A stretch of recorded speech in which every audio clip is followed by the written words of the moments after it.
And staying with the Middle East, 3 sons of Hamas leader Ismail Haniyeh have been killed in an Israeli strike in the Gaza Strip. Confirming the attack, the Israeli military described Haniyeh's sons as Hamas operatives. A drone hit the family's car in northern Gaza's Al-Shati refugee camp. Video showed the vehicle badly damaged and charred. Speaking to a media group, the Qatar-based Hamas leader said 4 of his grandchildren were also killed. On your screens right now is the video of the moment when Ismail Haniyeh received the news of the death of his sons.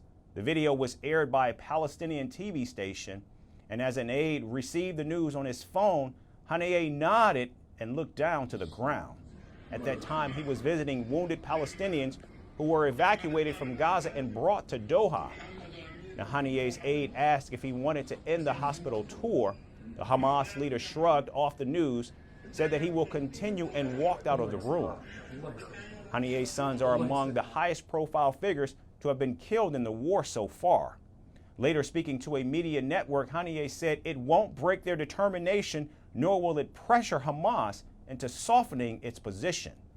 President Erdogan of Turkey, a staunch supporter of the Palestinians, offered condolences to Haniyeh in a phone call. In a statement on social media, Erdogan said Israel will definitely be held accountable before the law for crimes against humanity. Now, Ismail Haniyeh has been the tough-talking face of Hamas's international diplomacy. He also insisted the death of his sons will not influence truce talks. The talks in Cairo, led by the United States, Egypt, and Qatar, continue to drag on without any sign of a breakthrough. Earlier, President Biden said Hamas needs to respond to the latest truce proposal, to which the group said it is in fact reviewing. Now, Hamas has reportedly told international mediators, including Qatar and Egypt, that it is unable to track down 40 Israeli hostages needed for the first phase of the ceasefire deal. The framework that's been laid out by negotiators says during the 6-week pause in fighting, Hamas is to release 40 of the remaining hostages. The majority of nearly 100 hostages who remain alive are believed to be male IDF soldiers or men of military reserve age.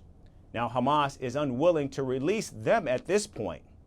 Washington has also been ramping up the pressure on Prime Minister Benjamin Netanyahu to agree to a truce, increase flow of aid into Gaza, and abandon plans to invade Rafah.